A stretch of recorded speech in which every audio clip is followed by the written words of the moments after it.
The news that China has won the rights to mine $60 billion worth of rare cobalt mines in Africa has caused a stir on the internet. Cobalt ore is the raw material needed for advanced technology. If China restricts exports, high-tech U.S. weapons production will stagnate, and Japan's economy will also suffer to some extent. So Japan urgently expressed its willingness to invest $30 billion, hoping that China would be able to give up some of its rights to cobalt mining in Africa. So what is the beauty of this rare metal mine that makes the U.S. and Japan so envious? Cobalt is a ferromagnetic metal that has a silvery white surface with pale pink tinges.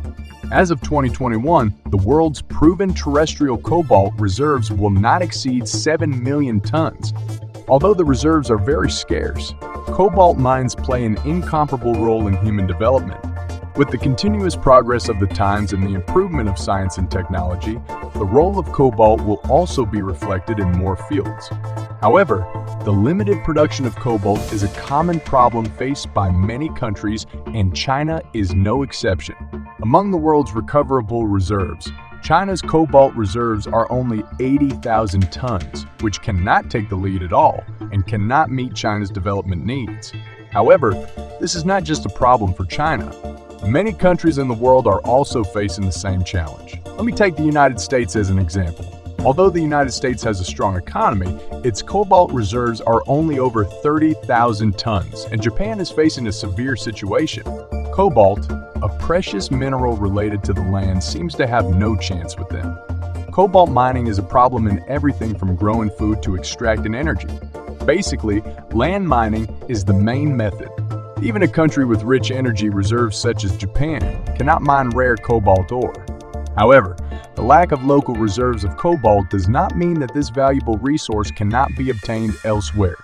In order to support the development of their own huge manufacturing industries, these countries need to spend huge sums of money every year to purchase large quantities of cobalt from other regions. Japan is in the toughest position in this contending team. Although they have ample financial resources, they cannot compete with the rest of the world. In many cases, they can only buy surplus cobalt from the United States, which simply cannot meet their needs. Faced with this situation, Japan began to adopt the wisdom in Sun Tzu's art of all the soldiers and horses are not moved, and food and grass go first. Every year they send a lot of manpower and material resources to search for cobalt mines all over the world. If they are lucky enough to find cobalt mines, they could get their first mining rights.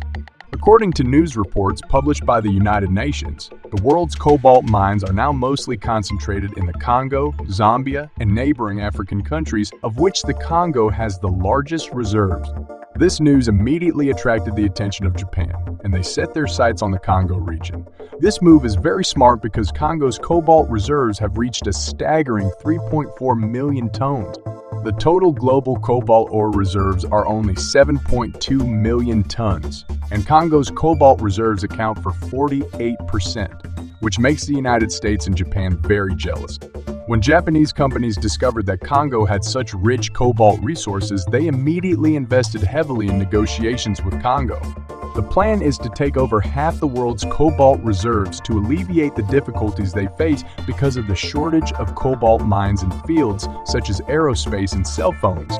However, just when Japan thought it had a chance to win, Congo turned it down and handed over the cobalt mining rights to China at a price of 320 million yuan.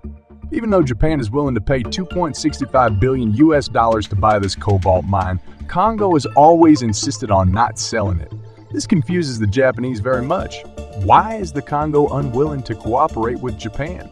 In fact, China has always upheld the diplomatic concept of peace and friendship and maintained good diplomatic relations with African countries. Over the past 60 years, China has provided all-round assistance to 51 African countries, including large-scale infrastructure projects such as the Tazara Railway, the Moro Dam, the Brazzaville Sports Center, and the Mombasa-Nairobi Railway. Chinese aid is given in various forms, including free aid, interest-free loans, and concessional loans totaling 300 billion yuan. More importantly, China does not attach any political conditions to foreign aid and always adheres to the principle of helping recipient countries improve their opportunities for independent development. In contrast, Japanese companies had issues such as environmental pollution and labor rights in past mining investments, which also made the Congolese government wary of Japanese companies.